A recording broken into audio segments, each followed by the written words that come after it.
자, 여러분은 누군가를 이렇게 오해를 해보신 적이 있으십니까? Have you ever misunderstood anyone? 또 오해를 할 때 그 기분은 좀 어땠었나요? How did you feel when you misunderstood them? 아, 맞아. 그 오해를 하는 순간은 사실 그것이 오해인 것을 모르잖아요, 그죠?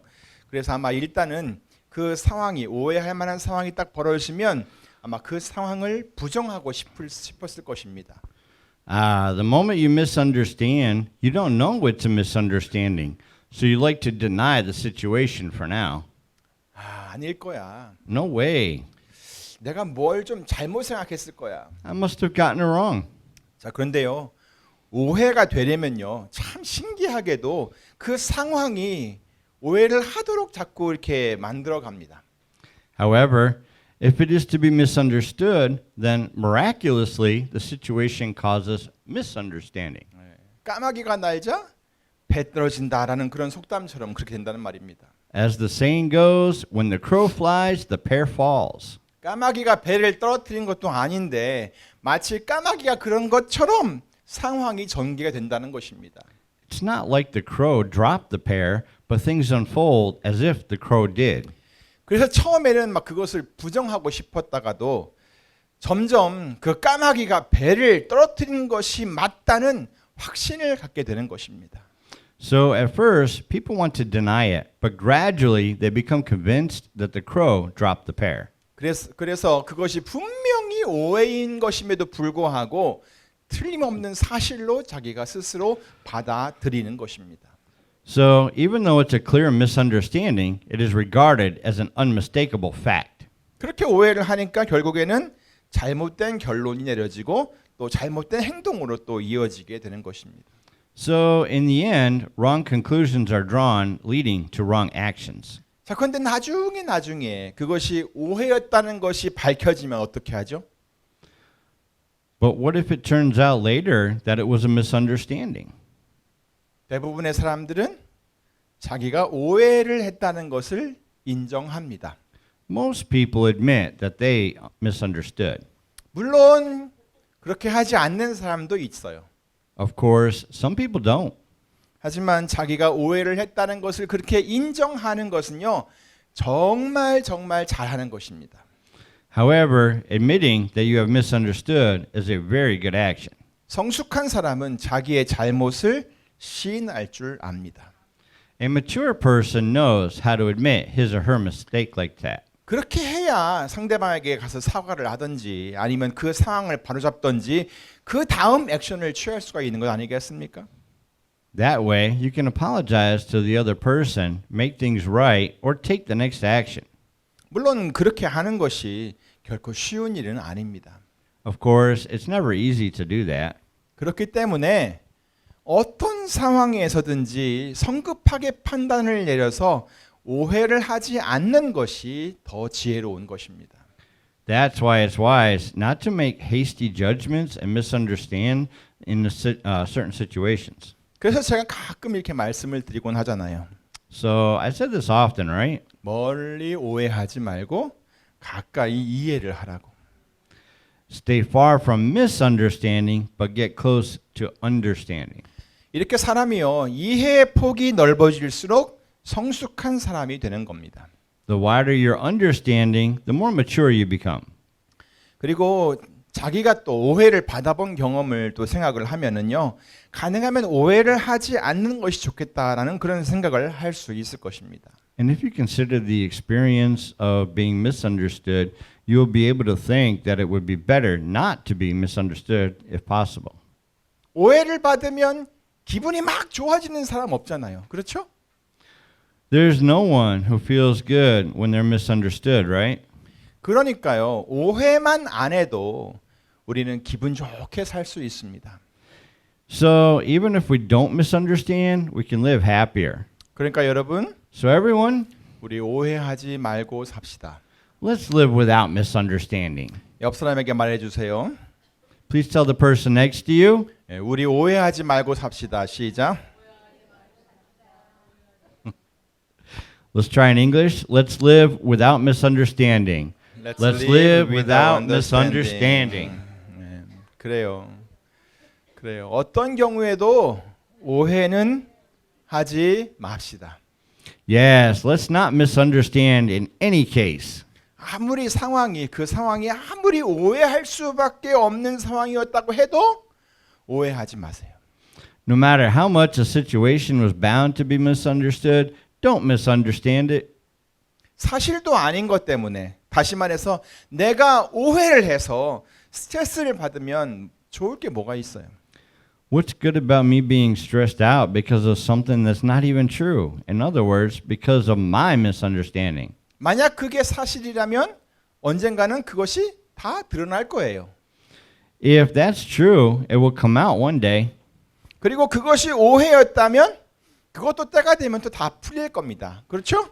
What if it was a misunderstanding? That too will be cleared up in time, won't it? 그러니까 우리 모두 오해 없이 서로 잘 이해하면서 삽시다. So let's all live understanding each other without misunderstandings.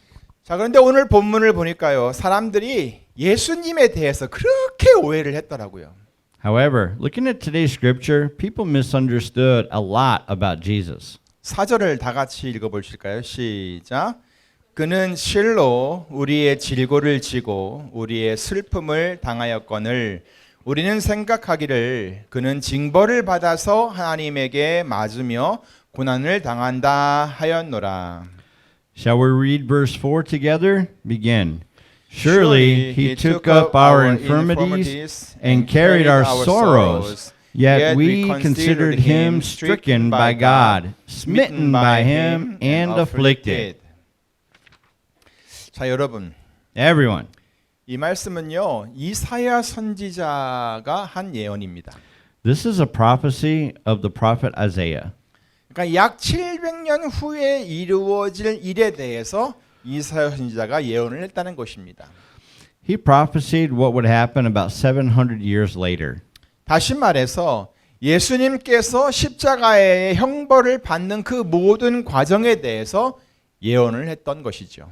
In other words, he prophesied about the entire process of Jesus receiving the punishment of the cross. 그러므로 우리는 이 말씀을 잘 이해하기 위해서는 이 말씀이 그대로 이루어진 예수님 당시에 예수님께서 활동하시던 그 시대로 가보아야 합니다.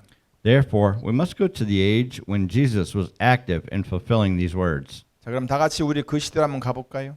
Then, shall we go to that era together? 자, 무슨 일이 일어나고 있나요? Now, what's going on? 예수님께서는 지금 군병들에게 붙잡혀 가지고 재판을 받은 후에 채찍을 맞고 있어요. Jesus is now being captured, tried, and whipped by the soldiers.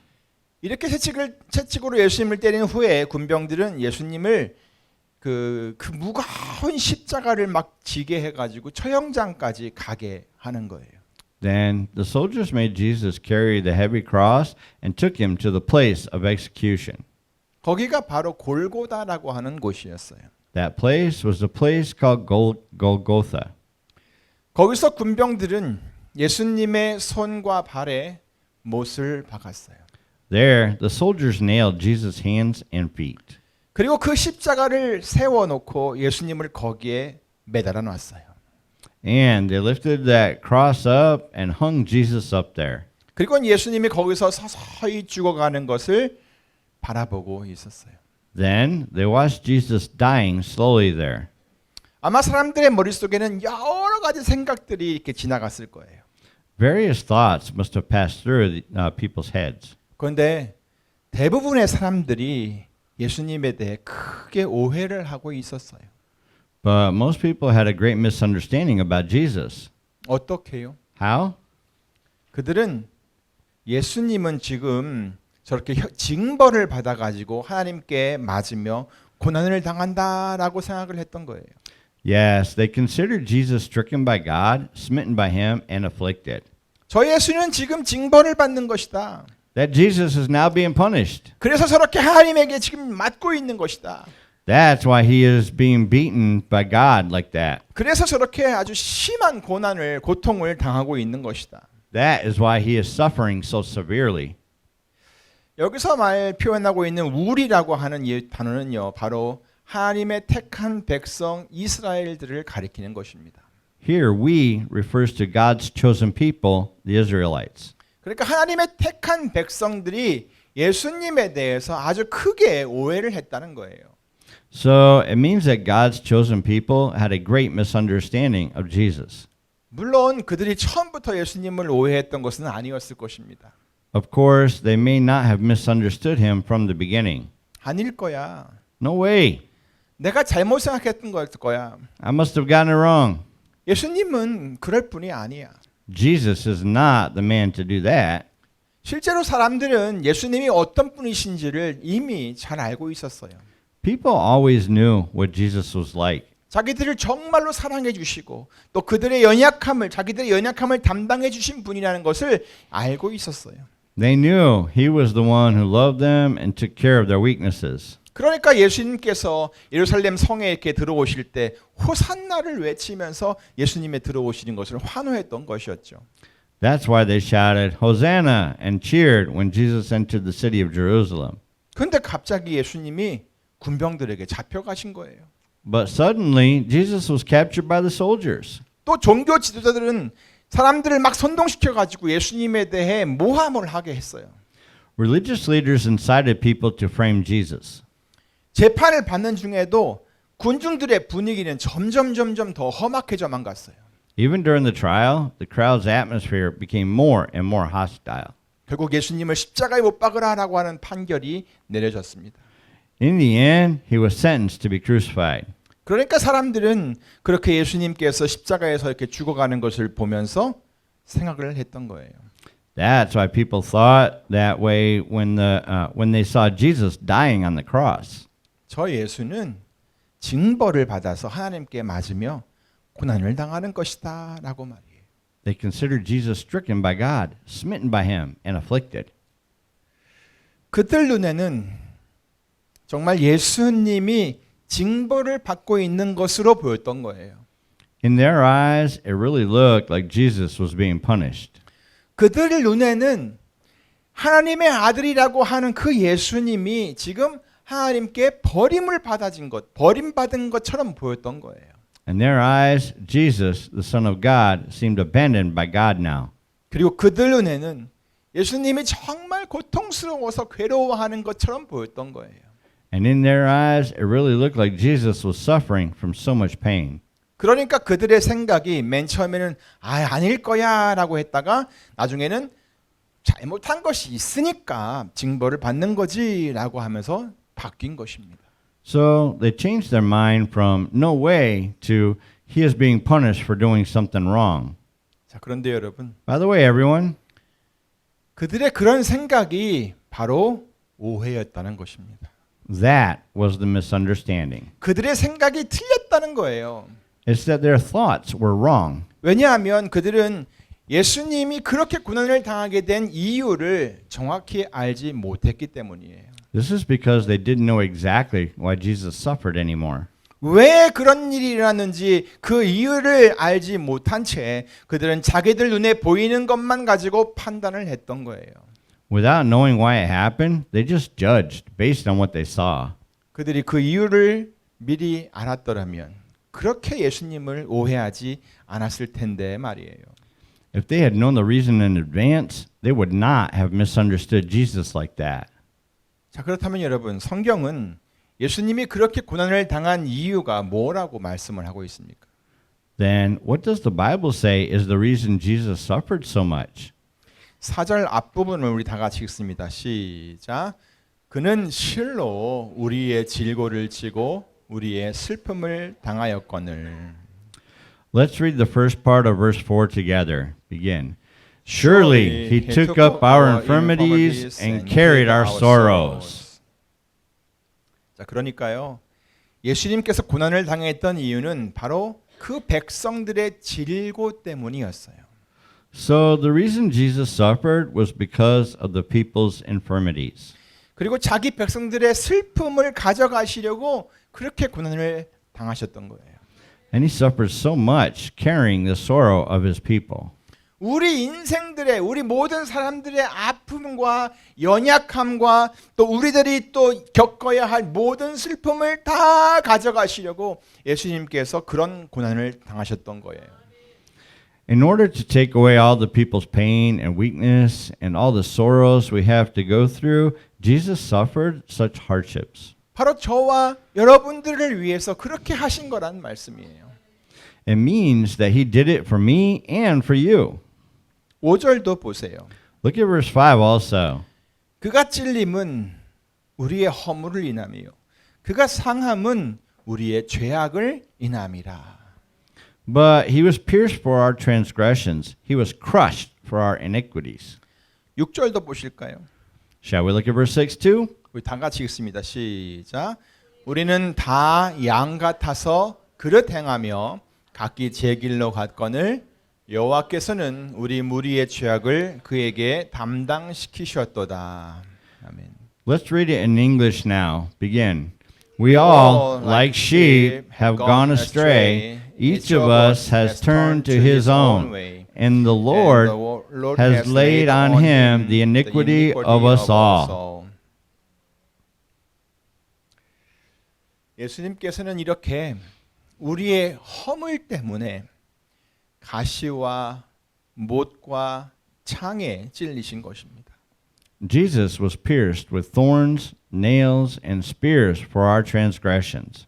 우리의 그 죄악 때문에 예수님의 온 몸과 마음이 다 상하신 것입니다. Because of our sins, Jesus' whole body and heart were crushed. 우리 때문에 배반을 당했고 He was betrayed because of us. 우리 때문에 채찍에 맞았고 He got whipped for us. 우리 때문에 욕설도 듣고 He's been cursed because of us. 우리 때문에 조롱도 당하고 He was mocked because of us. 우리 때문에 온갖 모욕과 고통을 다 당하셨습니다. He suffered all kinds of insults and pain because of us. 하나님께서는 늘 그 잘못만 저지르고 자기 마음대로 사는 우리들의 죄를 다 예수님에게 담당시키신 것입니다. God made Jesus take all the sins for us who are always doing wrong and living our own way. 그런데 그것도 모르고 하나님의 택한 백성들이 예수님을 아주 크게 오해를 했던 것입니다. But without knowing that, God's chosen people misunderstood Jesus very much. 예수님이 하나님께 뭘 잘못을 해가지고 징벌을 받는 것으로만 생각을 했다는 것입니다. They thought that Jesus was only punished by God for doing something wrong. 그들은 예수님을 그렇게 생각했습니다. That's what they thought of Jesus. 아마 지금 이 시대에도 그렇게 생각하는 사람들이 많이 있을 것입니다. I'm sure there are many people who think that way even these days. 혹 여러분 가운데는 없습니까? Are there any among us? 예수님도 사람인데 왜 잘못한 것이 없겠어? Jesus is also a man. Why wouldn't he have any faults? 아니 하나님은 사랑이시라면서 왜 자기 아들을 저렇게까지 벌을 줘야 하나? 이거 너무 무섭다. Well, God is love, so why does he punish his son that much? It's too scary. 하나님도 너무하시지. 전능한 하나님이시라면서 왜 자기 아들을 저렇게 죽게 내버려 두신 거야? God is too much. He's God the Almighty, so why did he leave his son to die?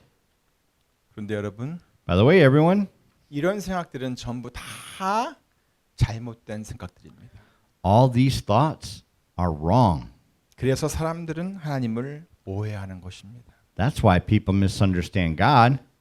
그래서 하나님의 마음을 더 아프게 하는 것입니다. That's why it breaks God's heart even more. 만약 여러분이 아직까지도 이렇게 생각을 하고 있다면 그 잘못된 생각들을 바로잡으시기 바랍니다. If you still think this way, I hope you will correct your wrong thinking. 예수님은 그가 뭘 잘못해서 그런 징벌을 받으신 것이 아닙니다. Jesus did not receive such punishment for doing something wrong. 바로 우리들의 죄와 허물 때문에 그런 징벌을 받으신 것입니다. He was punished for our sins and transgressions. 우리를 대신해서 그런 징벌을 받으신 것입니다. He took that punishment on our behalf. 또 하나님은 자기의 아들을 사랑하지 않아서 그렇게 심한 형벌을 주신 것이 아닙니다. Also, God did not give such a severe punishment because he did not love his own son. 우리가 받아야 할 형벌을 자기 아들이 대신 받도록 하신 것입니다. He let his son take the punishment we deserve instead. 로마서 5장 8절입니다. It's in Romans chapter 5 verse 8. 우리가 아직 죄인 되었을 때에 그리스도께서 우리를 위하여 죽으심으로 하나님께서 우리에게 대한 자기의 사랑을 확증하셨느니라. But God demonstrates his own love for us in this: while we were still sinners, Christ died for us. 하나님께서 힘이 없으셔가지고 그렇게 자기 아들을 죽게 내버려 두신 것이 아니란 말씀입니다. God did not leave his own son to die like that because he was powerless. 우리를 너무나 사랑하셨기 때문에 그렇게까지 하신 거란 얘기예요. He did so because he loved us. 근데 예수님께서는 그렇게 죽어서 무덤에 그냥 머물러 계시지만은 않았습니다. But Jesus did not stay in the tomb being dead like that. 하나님께서 그를 죽은 자 가운데서 다시 살리신 것입니다. God raised him from the dead. 하나님께서는 그렇게 자기 아들을 죽음에서 다시 살리시는 것으로 당신의 능력을 나타내 보이셨습니다. God thus demonstrated his power by raising his own son from the dead. 그런데 그렇게 하신 이유가 또 뭔 줄 아세요? But do you know why he did that? 그것은 우리에게 새 생명을 주기 위함이었습니다. It was to give us a new life. 고린도후서 13장 4절입니다. It's in 2 Corinthians chapter 13 verse 4. 그리스도께서 약하심으로 십자가에 못 박히셨으나 오직 하나님의 능력으로 살으셨으니 우리도 저희 안에서 약하나 너희를 향하여 하나님의 능력으로 저와 함께 살리라. For to be sure, he was crucified in weakness, yet he lives by God's power. Likewise, we are weak in him, yet by God's power we will live with him to serve you. 로마서 6장 4절도 보세요. Look at Romans chapter 6 verse 4 too. 이는 아버지의 영광으로 말미암아 그리스도를 죽은 자 가운데서 살리심과 같이 우리로 또한 새 생명 가운데서 행하게 하려 함이니라. Just as Christ was raised from the dead through the glory of the Father, we too may have a new life. 또 로마서 6장 11절입니다. Also, it is in Romans chapter 6 verse 11. 이와 같이 너희도 너희 자신을 죄에 대하여는 죽은 자요 그리스도 예수 안에서 하나님을 대하여는 산 자로 여길지어다. In the same way, count yourselves dead to sin, but alive in God in Christ Jesus. 다시 말하면 이제 여러분은 이 죄에 대해서는 반응을 못하는 사람이 되었다는 말이에요. In other words, you now have become a person who cannot respond to sin. 왜 반응을 못해요? Why? 죽었으니까. Why? Because you're dead. 그런데 하나님께 대하여는 어떻게 됐어요? 산자가 되었으니까 어떻게 해야 돼요? 반응을 하면서 그의 말씀대로 사는 사람이 되라는 것입니다. But to God, you have become alive, so you must respond and live according to His word. 사랑하는 성도 여러분, Beloved congregation, 오늘 우리가 기억해야 할 것은 예수님께서는 정말로 우리의 질고를 지고 우리의 슬픔을 당하셨다는 것입니다. what we need to remember today is that Jesus really took up our infirmities and carried our sorrows. 그는 징벌을 받아서 하나님에게 맞으며 고난을 당하신 것이 아닙니다. It is not that he was stricken by God, smitten by him, and afflicted.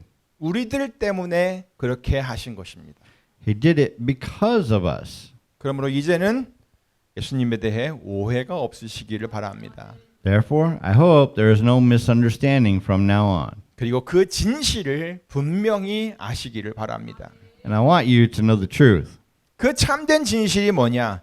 바로 하나님께서 여러분들을 정말 사랑하신다는 것입니다. The real truth is that God loves you.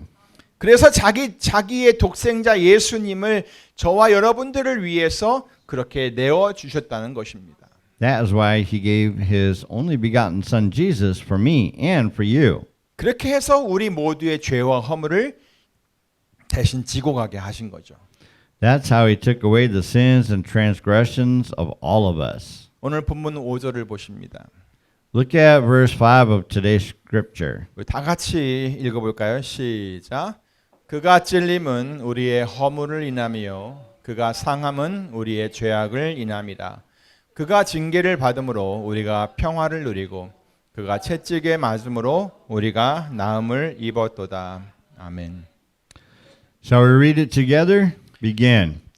But he was pierced for our transgressions. He was crushed for our iniquities.